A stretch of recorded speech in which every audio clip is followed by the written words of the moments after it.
এবার ভোটটা দিব আমরা দাঁড়িপাল্লাতে ভাই, এবার ভোটটা দিব আমরা দাঁড়িপাল্লাতে ভাই, এবার ভোটটা দিব আমরা দাঁড়িপাল্লাতে।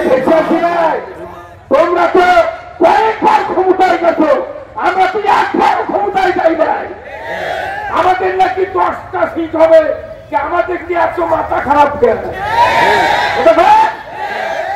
আমাদের সম্মানিত আমির ডক্টর শফিকুর রহমানের বিরুদ্ধে এই নন্দীগ্রামের মাটিতে কথা বলা হয়েছে। তিনি নাকি আগামী নির্বাচনে সিলেটের 70,000 ভোট পায় জান টিভিট খাবে। তোমাকে নিয়ে তো সিটত পরিভ্রমণ করাবো। তোমাদের কাছে নন্দীগ্রাম কালু ইজারা দেওয়া হয় না। বাংলাদেশের 54 বছর সব ধরনের লোককে ইজারা দেওয়া হয়েছিল, কোন কল্যাণ করতে পারো না। 3-3বার এমপি হওয়ার পরেও কোন কাজ নন্দীগ্রামে করতে পারে নাই। আমরা এমপি হই নাই, প্রায় 30টার মতো রাস্তা ঢাকায় থেকে আমরা ধরেছি।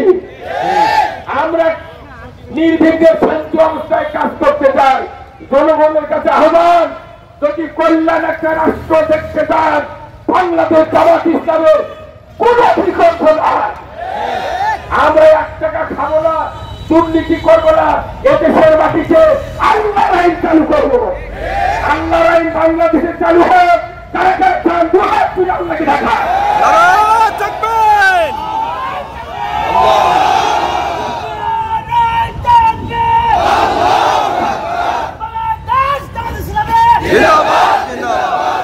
আমরা মাগরিবের পূর্বক্ষণে আর কথা বলবো না।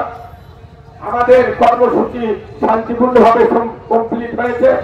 যার যার মতো শান্তিপূর্ণভাবে আমরা রাস্তাতে বাসায় যাব। আল্লাহ তাআলা আমাদের সকলকে 3 বিজয়ের এই সংগ্রামে, এই যুদ্ধে কংক্রিট থাকার তৌফিক দান করুন। আমি সকলের কাছে দোয়া করে আপনাদের কাছ থেকে বিদায় নিচ্ছি। আলহামদুলিল্লাহ, আসসালামু আলাইকুম ওয়া রাহমাতুল্লাহ। বাংলাদেশ জামাত ইসলামী জিন্দাবাদ, বাংলাদেশ জিন্দাবাদ।